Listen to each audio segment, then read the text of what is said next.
자, 오늘 말씀은 역사서 34번째 여로보암 가문의 최후입니다. 자, 지난번에 이제 르호보암과 여로보암에 대해서 이야기하면서 르호보암의 불완전한 순종에 대해서 불완전한 헌신에 대해서 이야기했었어요. 그 사람이 여호와를 찾는데 마음을 진심으로 두지 않았다. 이 여로보암이죠. 열왕기상 14장입니다. 자, 여로보암 왕의 아들이 병이 듭니다. 자, 여로보암 왕의 아들. 자, 그때 여로보암 왕의 아들 아비야가 병든지라 여로보암이 자기 아내에게 이르되 청하건대 일어나 변장하여 사람들이 그대가 여로보암의 아내임을 알지 못하게 하고 실로로 가라. 거기 선지자 아히야가 있나니 그는 이전에 내가 이 백성의 왕이 될 것을 내게 말한 사람이니라 라고 이제 여로보암이 자기 아내에게 부탁을 해요. 변장해서 실로로 가라 라고 합니다. 자, 왜 여로보암이 자기 아내에게 변장을 시켰을까요? 그것은 여로보암이 아들이 병이 드는 굉장히 안 좋은 일을 당했단 말이에요. 여기에 대해서 왜 그런가를 알아보려고 하나님의 선지자를 만나야 되는데 지금 여로보암 본인도 마음이 하나님의 선지자를 만나는 게 떳떳해요? 안 떳떳해요? 안 떳떳하단 말이에요. 이 여로보암이 금송아지를 세워가지고 이게 바로 너희를 애굽에서 구원한 여호와다. 이렇게 이제 즉 종교에서 하나님을 바꿔치기를 해버린 거죠. 그러니까 이 여로보암이 하나님 만나는 게 떳떳하지가 않단 말이에요. 그래서 자기 아내에게 변장을 시킵니다. 그러니까 사람이 참 아이러니하죠. 진작 이럴 것 같았으면 여호와를 잘 섬겨야 되는데 여호와를 안 섬겨도 문제 없겠지라고 하다가 막상 문제가 생기니까 하나님의 선지자를 찾아가요. 자, 변장시킨다는 것은 자신이 떳떳하지 못하다는 것을 알고 있습니다. 왜냐하면 여로보암은 하나님이 자기에게 왜 나라를 솔로몬에게서 빼앗아 주셨는지를 알고 있는데 열왕기상 11장 우리가 읽었던 거예요. 11장 32절과 33절을 보면은 하나님이 왜 지금 나라를 뺏어주는지를 알려주시는데 자 32절 11장 32절 끝에를 보면은 이스라엘 모든 지파 중에서 택한 성읍 예루살렘을 위하여 한 지파를 솔로몬에게 주리니 나머지 10조각은 뺏어버리는 거예요. 33절 이는 그들이 나를 버리고 시돈 사람의 여신 아스다롯과 모압의 신 그모스와 암몬 자손의 신 밀곰을 경배하며 그의 아버지 다윗이 행한 것 같지 아니하며 내 길로 행하지 아니하며 나 보기에 정직한 일과 내 법도와 내 율례를 행하지 아니함이니라. 자, 그랬으니까 이제 나라를 솔로몬에게서 빼앗아서 이제 너에게 주겠다 이렇게 얘기를 하고 계시는 거예요. 또 38절에 하나님께서 여로보암과도 계약을 하십니다. 계약을 하세요. 어떻게 계약하시냐면 네가 만일 내가 명령한 모든 일에 순종하고 내 길로 행하며 내 눈에 합당한 일을 하며 내 종 다윗이 행한 같이 내 율례와 명령을 지키면 내가 너와 함께 있어 내가 다윗을 위하여 세운 것 같이 너를 위하여 견고한 집을 세우고 이스라엘을 네게 주리라. 자, 이렇게 계약을 하는데 이 계약을 여로보암이 지킵니까? 못 지킵니까? 그래서 안 지켜요. 그러니까 이 여로보암이 하나님의 선지자 만나는 게 전혀 당당하지 못한 거예요. 자, 그래서 14장으로 돌아와서 5절에 가니까 자, 하나님께서 이 아히야 선지자에게 말씀을 주십니다. 자, 4절에는 이 아히야 선지자가 나이가 많아서 눈이 어두웠다라고 합니다. 마치 이삭처럼 말이죠. 이삭처럼. 자, 근데 이 여호와께서 아히야에게 말씀을 내려주시는 거예요. 뭐라고 내려주시냐면은 자, 여호와께서 아히야에게 이르시되 여로보암의 아내가 자기 아들이 병들었으므로 너에게 물으러 오나니 너는 이러이러하게 대답하라. 그가 들어올 때에 다른 사람인 체함이니라. 그 여자도 이 여로보암의 죄악에 사실은 가담한 거예요. 이 여자도. 자, 그래서 그 여자가 문으로 들어올 때 아히야가 그 발소리를 듣고 말하되 여로보암의 아내여 들어오라. 네가 어찌하여 다른 사람인 체하느냐. 내가 명령을 받아 흉한 일을 너에게 전하리니 라고 바로 그냥 꿰뚫어 보는 거죠. 아히야가. 굉장히 무서운 말씀들을 쭉 하세요. 자, 9절에 내 이전 사람들보다 더 악을 행하고 가서 너를 위하여 다른 신을 만들며 우상을 부어 만들어 나를 노엽게 하고 나를 네 등 뒤에 버렸도다. 그래서 10절 굉장히 무서운 이야기를 하시는데 자, 여로보암에게 속한 사내는 이스라엘 가운데 매인자나 노인자나 다 끊어버리되 거름더미를 쓸어버린 같이 여로보암의 집을 말갛게 쓸어버릴지라. 여로보암에게 속한 자가 성읍에서 죽은 즉 개가 먹고 들에서 죽은 즉 공중에 새가 먹으리니 이는 여호와께서 말씀하셨음이니라 하셨나니. 그러니까 지금 너에게 속한 자, 여로보암에게 속한 자는 매장도 못 될 거다. 여러분, 사람이 죽어요. 근데 죽고 나서 매장되는 것은 다행입니다. 근데 고대에는 매장조차 되지 못한 것, 이거를 굉장히 큰 수치로 여겼어요. 사울 왕도 전사하고 나서 성벽에 목이 잘린 상태로 못이 박혔거든요. 이렇게 무덤에 매장되지 못하고 죽는 것을 굉장히 큰 수치로 여겼습니다. 그러면서 여호와께서 말씀하시는 거예요. 너에게 속한 자들은 무덤에 매장되는 자가 없을 것이다. 들에서 죽고 또 성읍에서 죽은 즉 이렇게 말씀을 해주세요. 자, 그러면서 12절에 너는 일어나 네 집으로 가라. 네 발이 성읍에 들어갈 때에 그 아이가 죽을지라. 온 이스라엘이 그를 위하여 슬퍼하며 장사하려니와 여로보암에게 속한 자는 오직 이 아이만 묘실에 들어가리니 이 아이만 이제 매장될 것이다. 이는 여로보암의 집 가운데서 그가 이스라엘 하나님의 여호와를 향하여 선한 뜻을 품었음이니라. 이 병든 아이만이 하나님을 향해서 선한 뜻을 품었다. 따라서 이 아이만이 매장될 것이다 라고 말씀을 해주십니다. 그러니까 지금 이 여로보암과 그의 아내는 혹을 때리려다가 오히려 무서운 예언을 듣고만 거예요. 네가 집으로 들어가는 때에 아이가 죽을 것이다. 우리가 이 죽음이라는 것을 굉장히 두렵고 무섭게만 보는데 여호와께서는 이렇게 이 아이가 묘실에 장사되는 것을 이 아이가 여호와에 대하여 선한 뜻을 품었기 때문이다라고 말씀을 해주시고 계시다는 것을 보면 어쩌면 이렇게 무덤에 장사되는 것도 하나님의 선물이라는 생각이 듭니다. 자, 17절에 이 아이가 죽었고 18절 읽어보겠습니다. 자, 온 이스라엘이 그를 위하여 장사하고 그를 위하여 슬퍼하니 여호와께서 그의 종 선지자 아이야를 통하여 하신 말씀과 같이 되었더라. 지금 성경 말씀은 여호와의 예언대로 되었다라는 것을 계속해서 강조하고 있어요. 계속해서. 자, 그 다음에 이제 15장으로 넘어가서 이 르호보암이 죽고 그의 아들인 아비얌이 유다의 왕이 됩니다. 아비얌. 자, 15장 1절부터 3절까지예요. 자, 느밧의 아들 여로보암의 왕 18째 해에 아비얌이 유다 왕이 되고 예루살렘에서 3년을 다스리느니라. 그의 어머니 이름은 마아가요 아비살롬의, 여기서 아비살롬은 압살롬을 말해요. 압살롬의 딸이더라. 아비얌이 그의 아버지가 이미 행한 모든 죄를 행하고 그의 마음이 그의 조상 다윗의 마음과 같이 아니하며 또 그의 하나님 여호와 앞에 온전하지 못하였으나 라고 아들인 아비얌에 대해서 이 열왕기 저자는 굉장히 부정적인 기록을 합니다. 자, 근데 여기까지 보면은 이 아비얌은 열왕기에서 굉장히 부정적인 기록으로 남았다고 했어요. 자, 4절 5절도 한번 볼까요? 자, 4절. 그의 하나님 여호와께서 다윗을 위하여 예루살렘에서 그에게 등불을 주시되 그의 아들을 세워 뒤를 잇게 하사 예루살렘을 견고하게 하셨으니, 자, 하나님께서 다윗을 위하여 등불을 주셨다. 뭔가 그러니까 아비암은 굉장히 안 좋은 사람인데 하나님께서 다윗을 위해서 그에게 등불을 주셨다. 이렇게 말씀을 하십니다. 그리고 또 6절에 이 르호보암과 여로보암 사이에 사는 날 동안에 전쟁이 있었더니 라고 전쟁이 있었다 라고 또 이야기를 해요. 그러니까 열왕기에서는 안 좋게 기록을 하고 있습니다. 근데 우리가 이제 역대 기록하면요. 자, 지금 역대기하 13장 먼저 보겠어요. 이 13장에 보면은 우리가 지금 이 아비얌과 여로보암 사이에 전쟁이 있었다라고 말하고 열왕기에서는 아비얌에 대해서 자세하게 이야기하지를 않아요. 이 아비얌은 조상을 따라서 선하게 다윗처럼 산 게 아니고 아버지의 길로 가서 아버지 르호보암처럼 전심으로는 여호와를 따르지 않고 우상숭배 등의 이 악을 행했다라고 이야기하고 있거든요. 자, 근데 그 전쟁에 대해서 자세하게 묘사하는 게 바로 이 역대하 13장이에요. 이 역대하 13장은 아비암과 여로보암 사이의 전쟁에 대해서 자세하게 이야기해 줍니다. 자, 2절, 13장 2절 하반부를 보면은 이 아비야가 여로보암과 더불어 싸울새 아비야는 싸움에 용감한 군사 40만 명을 선택하여 싸움을 준비하였다. 그러니까 이 남유다는 40만 명의 전사가 있었다라고 이야기하고요. 자, 여로보암은 큰 용사가 80만 명을 택하여 그와 대진한지라.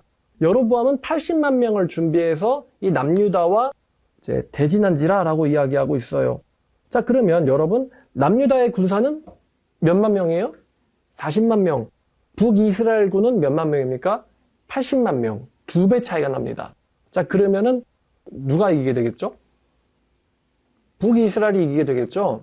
자, 그런데 4절부터 12절까지 이 아비얌이 이제 설교를 해요. 자, 아비얌은 아비야예요. 동일 인물입니다. 설교를 하는데, 자, 설교를 다 읽어볼까요? 아비야가 에브라임 산 중 스마라임 산 위에 서서 이르되 여로보암과 이스라엘의 무리들아 다 들으라. 지금 자기를 대적하려고 서 있는 이스라엘 군인들에게 큰 소리로 선포하는 거예요. 이스라엘 하나님 여호와께서 소금 언약으로 이스라엘 나라를 영원히 다윗과 그의 자손에게 주신 것을 너희가 알 것 아니냐. 여기서 소금 언약은 영원한 언약, 소금은 이제 변치 않게 만드는 역할을 하잖아요. 영원한 언약이란 의미예요. 그래서 하나님께서 다윗에게 그의 나라를 영원히 주신 것을 너희가 알 것 아니냐. 그런데 다윗의 아들 솔로몬의 신하 느밧의 아들 여로보암이, 그러니까 다윗의 아들 솔로몬, 그러니까 다윗의 아들 솔로몬이라는 건 그 나라가 솔로몬을 통해서 계속 이어진다는 이야기예요. 근데 그리고 또 솔로몬의 신하였던 이 느밧의 아들 여로보암이 일어나서 자기의 주를 배반하고 남봉꾼과 잡배가 모여 따름으로 스스로 강하게 되어 솔로몬의 아들 르호보암을 대적하였으나 그때 르호보암이 어리고 마음이 연약하여 그들의 입을 능히 막지 못하였느니라. 이제 너희가 또 다윗 자손의 손으로 다스리는 여호와의 나라를 대적하려 하는도다. 너희는 큰 무리요 또 여로보암이 너희를 위하여 신으로 만든 금송아지들이 너희와 함께 있도다. 너희들은 아론 자손인 여호와의 제사장들과 레위 사람을 쫓아냈고 이방 백성들의 풍속을 따라 제사장을 삼지 아니하였느냐. 이방 백성들의 풍속을 따라서 제사장을 삼았다는 거예요. 그렇게 악행을 저지르지 아니하였느냐. 누구를 막론하고 어린 수송아지 한 마리와 순양 7마리를 끌고 와서 장립을 받고자 하는 자마다 허무한 신들의 제사장이 될 수 있었도다. 그러니까 누구나 돈만 주면 제사장으로 삼았잖아 라고. 이것은 다윗의 하나님의 이 전통이 아니었어. 자, 그러나 우리에게는 여호와께서 우리 하나님이 되시니 우리는 그를 배반하지 않았고 여호와를 섬기는 제사장들이 있으니 아론의 자손이며 또 레위 사람들이 수종들어 매일 아침 저녁으로 여호와 앞에 번제를 드리며 분향하며 또 깨끗한 상에 진설병을 놓고 또 금 등잔대가 있어 그 등에 저녁마다 불을 켜나니 우리는 우리 하나님 여호와의 계명을 지키나 너희는 그를 배반하였느니라. 하나님이 우리와 함께하사 우리의 머리가 되시고 그의 제사장들도 우리와 함께하여 전쟁의 나팔을 불어 너희를 공격하였느니라. 이스라엘 자손들아 너희 조상들의 하나님 여호와와 싸우지 말라. 너희가 형통하지 못하리라. 라고 이 아비암이 큰 소리로 북이스라엘 군에게 설교를 하는 거예요. 설교 혹은 선포를 하는 거예요. 여호와의 군대와 싸우지 말라. 근데 이거 뉘앙스를 보면은 지금 아비암이 먼저 싸움을 건 것 같지가 않고 여로보암이 먼저 싸움을 건 것 같아요. 이 유다한테. 이제 여로보암이 이 북이스라엘 군이 앞뒤로 나누어서 복병을 준비합니다. 그러니까 자기들이 군인이 80만 명, 2배나 더 많아요. 2배나 더 많으면서도 앞뒤로 복병을 준비해요. 완전히 그냥 멸절시킬 생각이었던 거죠. 아마 여로보암 같은 경우는 자기가 부당하게 왕이 되었다. 지금 자기의 왕위가 사실은 이 사람은 하나님과의 관계에서 본인이 깨끗하다고 생각하나요? 깨끗하지 못하다고 생각하나요? 깨끗하지 못하다고 생각하기 때문에 사람의 힘으로 그 계약을 이제 완전히 뭉개버릴 생각인 거예요. 하나님께서 이 여로보암에게 뭐라고 말씀하셨어요? 내가 다윗을 위하여 이 언약을 영원히 끊지는 않겠다라고 여로보암에게도 말씀하셨거든요. 그러니까 이 여로보암은 하나님의 말씀이 사실이라면 자기 집안은 영원히 가지 못할 거라는 것을 알고 있는 거예요. 이 여로보암은. 그러니까 이 여로보암은 전쟁에서 완전히 승리해서 하나님의 이 말씀을 엎어버려야겠다. 내가 완전히 르호보암의 자손을 죽여버리면 내가 영원히 왕이 될 수 있겠지. 이런 생각을 한 것 같아요. 완전히 아예 도망도 못 가게 뒤에도 복병을 준비했는데, 자, 여로보암이 유다의 뒤를 둘러 복병하였으므로 앞에는 이스라엘 사람들이 또 뒤에는 복병이 있는지라. 자, 유다 사람들이 뒤를 돌아보고 자기 앞뒤에 적병으로 말미암아 드디어 뒤에도 복병이 있었다는 것을 깨달은 거예요. 그래서 여호와께 부르짖고 제사장들이 나팔을 불었다. 그러니까 지금 이 남유다군이 위기에 놓인 거죠. 여호와께 부르짖었고 제사장들이 나팔을 불었다. 유다 사람이 소리를 지르매 유다 사람이 소리를 지를 때에 하나님이 여로보암과 온 이스라엘을 아비야와 유다 앞에서 치시니 이스라엘 자손이 유다 앞에서 도망하는지라. 하나님께서 그들의 손에 넘기셨으므로 아비야와 그의 백성이 크게 무찌르니 이스라엘이 택한 병사들이 죽임을 당하고 엎드려진 자들이 50만 명이었더라. 80만 명을 준비해서 40만 명을 대적하려고 왔는데 복병까지도 설치했는데요. 도리어 50만 명이 전사를 해버린 거예요. 왜냐하면 하나님께서 이스라엘 군을 그 복병과 함께 남유다의 손에 넘기셨다. 50만 명이 전사하는, 여러분 전쟁에서 3분의 2 정도가 전사하면 굉장히 큰 패배거든요. 굉장히 큰 패배예요. 자, 50만 명이나 죽었어요. 그래서 이스라엘 자손들이 항복하고 유다 자손이 이겼으니 이는 그들이 그들의 조상들의 하나님 여호와를 의지하였음이라. 18절에 왜 이 남유다 군이 이겼는가? 왜 남유다 군이 이겼냐? 이 사람들이 그들의 조상들의 하나님 여호와를 의지하였기 때문이라고 성경은 이야기하고 있어요. 하나님을 의지했기 때문에 사실은 이 여로보암은 되게 능한 사람이었던 것 같아요. 능한 사람. 자기가 병력도 많지만서도 아주 철저하게 준비하는, 뒤에도 복병을 준비하는 사람이었는데 하나님의 손에 넘겨지니까 속절없이 절반도 안 되는 병력한테 패해버린 거죠. 그 길로 아비야가 여로보암을 쫓아가서 그의 성읍들을 빼앗았으니 곧 베델과 그 동네들과 여사나와 그 동네들과 에브론과 그 동네들이라. 결국에는 베델도 빼앗기고 여로보암은요 전쟁에서 지금합니다. 자, 그리고 또 말하기를 성경은 아비야 때 여로보암이 다시는 강성하지 못했고 여호와의 치심을 받아 죽었다라고 합니다. 하나님께서 여로보암을 쳐서 죽이셨다라고 성경은 이야기하는 거죠. 또 아비야는 점점 강성하여 아내 14을 거느리고 아들 22과 딸 16을 낳았더라. 자, 그러면 아까 열왕기에서는 아비암을 굉장히 안 좋게 기록했단 말이에요. 자, 근데 역대기에서는 아비암, 그러니까 아비야를 굉장히 좋게 또 기록을 하고 있습니다. 이 역대기의 저자는 아비암이 우상숭배했다는 것을 모르는 걸까? 이 전쟁만 보고는 지금 아비암을 굉장히 좋게 평가하는 걸까? 는 아니에요. 왜냐면 역대하 14장에 아비암의 아들 아사가 왕이 되었는데, 자, 아사가 뭘 했냐면은 2절, 3절 보니까 아사는요, 여호와 하나님 보시기에 선과 정의를 행했다. 좋은 왕이었다는 소리죠. 이방 제단과 산당을 없애고 주상을 깨뜨리며 아세라상을 꺾고 유다 사람에게 명하여 그 조상들의 하나님 여호와를 찾게 하며 그의 율법과 명령을 행하게 하며 또 유다 모든 성읍에서 산당과 태양상을 없애매 나라가 그 앞에서 평안함을 누리니라 라고 말하고 있거든요. 자, 그렇다는 것은 아사 왕이 지금 남유다에 있었던 우상 숭배를 근절을 시켰어요.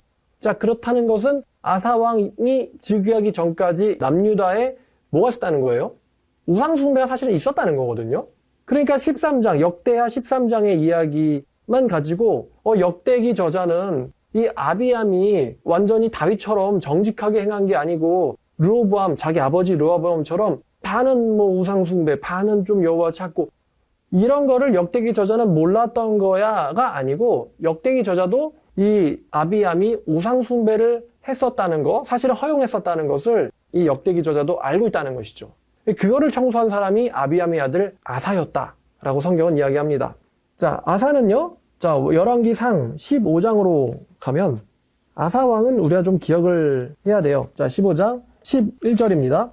자, 아사가 그의 조상 다윗같이 여호와 보시기에 정직하게 행하여 남색하는 자를 그 땅에서 쫓아내었다. 그렇다는 것은 아비암은 쫓아내지 않았다는 이야기죠. 그의 조상들이 지은 모든 우상을 없앴다라는 건 아비암은 없애지 않았다는 거예요. 또 그의 어머니 마아가가 혐오스러운 아세라상을 만들었으므로 태후의 유를 피하고 구상을 찍어 기드론 시내가에 불살랐으나라고 했는데, 그렇다는 것은 그의 어머니 마아가가, 다시 말하면은 이 아비암의 아내인 마아가가 아세라상을 만드는 거를 용납했다는 거예요, 아비암은. 근데 아들인 아사가 그것을 이제 완전히 근절시켰다는 거예요. 자, 14절, 산당은 없애지 아니하니라. 그러나 아사의 마음이 일평생 여호와 앞에 온전하였다. 그가 그의 아버지가 성별한 것과 자기가 성별한 것 곧 여호와의 성전에 받들여 드렸으니 곧 은과 금과 그릇들이더라. 이렇게 아사에 대해서 굉장히 좋게 기록을 하고 있어요. 자, 그러니까 이제 이 열왕기 저자와 역대기 저자가, 이 열왕기 저자는 아비암에 대해서 굉장히 이제 정확한 평가를 하는 반면, 이 역대기 저자는 아비암이 나쁘다는 걸 알고 있지만 아비암이 여로보암과 전쟁할 때 아비암과 아비암의 군대가 하나님을 찾았다라는 그 좋은 부분을 후히 평가해주고 있는 것이죠. 그럼에도 불구하고 아비암 세대의 이 우상 숭배가 남유다 곳곳에 있었다는 것을 역대기 저자도 알고 있다는 것입니다. 여기에 대해서는 정리할 때 한 번 더 말씀드릴게요. 자, 그 다음에 열왕기상 15장 25절. 자, 여로보암은 하나님의 치심을 받아서 죽었어요. 그리고 25절, 유다의 아사왕 둘째 해에 여로보암의 아들 나답이 이스라엘의 왕이 되어 2년 동안 이스라엘을 다스리니라. 자, 근데 이 나답, 여로보암의 아들이에요. 그가 여호와가 보시기에 악을 행하되 그의 아버지의 길로 행하여 그가 이스라엘에게 범하게 한 그 죄 중에 행한지라. 그러니까 여로보암의 아들이 아버지의 길을 그대로 따라가요. 아버지의 길. 아버지가 왕좌를 연장시키고자 온갖 추잡한 우상덩어리를 이스라엘에 들여왔는데 그 길을 그대로 따라갔다고 해요. 자, 그래서 27절 이에라고 하는 것은 이 나답이 우상 숭배를 했기 때문에 이사갈 족속 아히야의 아들 바아사가 그를 모반하였다. 이사갈 족속인 이 바아사가 그를 모반하여 블레셋 사람에게 속한 기브돈에서 그를 죽였으니 이는 나답과 온 이스라엘이 기브돈을 애워싸고 있었음이었더라. 자, 기브돈에서 나답을 바아사가 모반해서 죽였다는 거예요. 결국에는 이 여로보암의 아들은 모반을 당해가지고 죽임을 당합니다. 뭐 병으로 죽는 것도 아니고 자연사도 아니고 모반으로 죽임을 당해요. 근데 유다의 아사왕 셋째 해에 바아사가 나답을 죽이고 대신하여 왕이 되고 29절 왕이 될 때에 여로보암의 온 집을 쳐서 생명 있는 자를 한 사람도 남기지 아니하고 다 멸하였은즉 여호와께서 그의 종 실로 사람 아히야를 통하여 하신 말씀과 같이 되었으니, 그러니까 지금 이 아히야라는 선지자가 여로보암의 아내를 통해서 여로보암에게 하신 이 경고의 예언대로 여로보암의 온 집이 다 멸절당하였다. 그러면서 또 이유를 이야기해주고 있습니다. 이는 여로보암이 범죄하였고 또 이스라엘에게 범죄하게 한 죄로 말미암음이며 또 그가 이스라엘의 하나님 여호와를 노엽게 한 일 때문이었더라 라고 그 이유를 설명을 하고 있어요. 설명을 하고 있습니다. 우리가 또 한 절을 더 볼 건데 열왕기상 14장 앞장으로 가서요. 14장 15절입니다. 이 15절이 굉장히 무서운 말씀이에요. 이 말씀이 하나님께서 여로보암의 아내에게 하신 말씀인데, 여호와께서 이스라엘을 쳐서 물에서 흔들리는 갈대같이 되게 하시고 이스라엘을 그의 조상들에게 주신 이 좋은 땅에서 뽑아 그들을 강 건너로 흩으시리니 그들이 아세라상을 만들어 여호와를 진노하게 하였음이라. 지금 굉장히 무서운 말씀을 하셨는데 하나님께서 이스라엘 백성들을 그의 조상에게 주신 땅에서 뽑아서 그들을 강 건너로 흩으실 것이다. 굉장히 무서운 예언이 지금 이 여로보암에게 내려집니다. 여로보암을 포함해서 이스라엘 백성들에게 내려집니다. 이거는 722년에 북이스라엘이 결국 아시리아에 의해서 철저히 멸망당하고 강제로 잡혀갈 것에 대해서 사실 내다보고 예언하고 있는 거예요. 성경은 북이스라엘의 멸망은 자연스러운 세력 간의 다툼 사이의 결과가 아니고 이스라엘이 여호와 앞에서 우상 숭배를 했기 때문에 하나님께서 이스라엘 백성들을 뽑아가지고 흩어버리실 것이다 라는 아주 무서운 예언을 하고 있는 거죠. 그러니까 왜 나라가 망하느냐? 이건 자연스러운 현상이 아니고 너희가 여호와를 거역했기 때문에 일어나는 하나님의 심벌이라는 거예요. 반드시 뽑혀서 강 건너로 흩어져 버리게 될 것이다. 굉장히 무서운 예언이 이 여로보암의 아내에게 내려집니다. 14절도 보시죠. 여호와께서 이스라엘 외에 한 왕을 일으키신즉 그가 그날에 여로보암의 집을 끊어버리리라. 언제냐 하니 곧 이제라. 지금 이게 하나님께서 이 모반이라는 방법을 북이스라엘에게 허락하셔서 너의 아들 나답이 끊어지게 될 거다. 무서운 예언을 여로보암에게 주시는 것이죠. 결국 이 병 걸린 아들만이 장사 지냄을 받게 되고 나머지는 장사도 못 지내고 들짐승과 새들의 밥이 될 것이다. 무서운 예언이 내려졌어요. 그럼 이제 정리를 좀 해볼까요? 여러분, 오늘 그 이 여로보암이 하나님한테 이제 즉위를 할 때, 즉위할 때 하나님한테 경고를 받아야 안 받아요? 경고를 받았죠. 근데 경고를 받았음에도 불구하고 하나님의 경고대로 움직입니까? 안 움직입니까? 움직이지 않았어요. 오히려 본인이 우상숭배를 이제 주도했죠. 참여한 수준이 아니고 주도를 했어요. 본인이 우상숭배를 주도했고 결국에는 이 여로보암의 집안이 다 멸절당하고 맙니다. 여로보암이 자기 아들이 아팠을 때 아내를 시켜서 이 선지자에게 보내는데 그때 아내한테 뭘 시켰다고요? 변장시켰단 말이에요. 변장시켰다는 것은 여호와를 찾는 게 떳떳하지 않다는 것을 알고 있다는 것이죠. 알고 있다는 것입니다. 제가 한 구절 보고 싶은데 로마서 1장이에요. 로마서 1장을 보면은 1장 18, 19, 20을 볼게요. 하나님의 진노가 나타난다. 이게 정확하게 여로보암에게 해당하는 말 아닙니까? 하나님의 진노가 불의로 진리를 방해하는 사람들에 대해서 이들의 불경건에 대해서 하늘로부터 나타난다. 자기 아들이 병에 걸렸잖아요. 하나님을 알만한 것들이 그들 속에 보임이라. 하나님이 이것을 그들에게 보이셨느니라. 여로보암이 왜 자기가 왕이 된다는 걸 알고 있어요? 선지자 아히야가 예언했기 때문이거든요. 그러니까 신성이 하나님의 능력이 있다는 것을 여로보암이 알고 있어요. 창세로부터 그의 보이지 아니하는 것들 곧 여호와의 영원하신 능력과 신성이 하나님이 만드신 만물에게 분명히 보여 알려졌나니 그러므로 그들이 핑계치 못할지니라. 알고 있단 말이에요. 하나님의 진노가 임할 줄을. 또 로마서 2장 1절부터 보면은 그러므로 남을 판단하는 사람아 네가 누구를 막론하고 네가 핑계치 못할 것은 네가 남을 판단하는 것으로 네가 너를 정죄함이니 판단하는 너도 같은 일을 행함이라. 즉 여로보암은 왜 솔로몬이 벌을 받는지를 알고 있죠. 솔로몬이 우상 숭배를 하기 때문에 아버지 조상 다윗과 같지 아니하니까. 그러니까 이제 이 여로보암이 솔로몬을 얼마나 비판을 했겠습니까? 그런데 3절 보니까 이런 일을 행하는 자를 판단하고도 같은 일을 행하는 사람아 너는 하나님의 심판을 피할 줄로 생각하느냐. 여로보암이 강성해졌었죠. 그런데 지금 여로보암이 우상 숭배를 하고도 강성해지니까 지금 하나님께서 역사하지 않는 거 아니야? 봐주시는 거 아니야? 이런 생각 했었을 거예요, 여로보암이. 4절 보니까요, 하나님의 인자하심이 너를 인도하여 회개케 하심을 알지 못하여. 그러니까 여로보암이 회개할 만한 기회가 여러 있었단 말이에요. 이스라엘에서 전쟁하다가 졌을 때, 남유다 군과 전쟁하다 졌을 때, 또 아들이 병에 걸렸을 때, 회개할 만한 경고를 이 여로보암도 여러 번 받아요. 그런데 이제 고집과 회개하지 아니하는 마음을 따라서 하나님의 진노의 날이 나타날 때에 너에게 임할 그 진노를 네가 쌓는다 라고 로마서 얘기하고 있습니다. 여로보암이 하나님께 경고를 받았음에도 또 자기가 하나님에 의해서 벌을 받고 있다는 것을 알매도 불구하고 결국 우상숭배에서 회개하지를 못합니다. 이게 여로보암의 한계예요. 자, 그 다음에 이제 분열 남유다의 2대 왕, 이 아비암. 아비암은요, 여호와를 피상적으로 찾았던 사람이에요. 역대기를 보면 아비암과 그의 군대가 여호와를 의지하였다라고 말하는데, 근데 우리가 생각해보죠. 유다의 우상숭배가 팽배했어요. 유다의 우상숭배가 팽배했는데 전쟁할 때만 좀 제가 일부러 아비암의 이 설교를 읽어드렸거든요. 왜 설교를 읽어드렸냐면은 이 여로보암의 아들 아비암이 하나님에 대해서 잘 알아요, 몰라요? 안단 말이에요. 안단 말이죠. 그래서 다윗과 솔로몬이 어떻게 했는지 아비암은 알아요. 반대로 여로보암이 어떤 잘못을 저질렀는지 알아요. 하나님이 다윗에게 어떤 언약을 주셨는지 아비암은 알아요. 그리고 그 언약대로 될 거라는 것도 알아요. 그리고 이 여로보암은 그 언약과 정반대되는 인물이라는 것도 알고 있어요.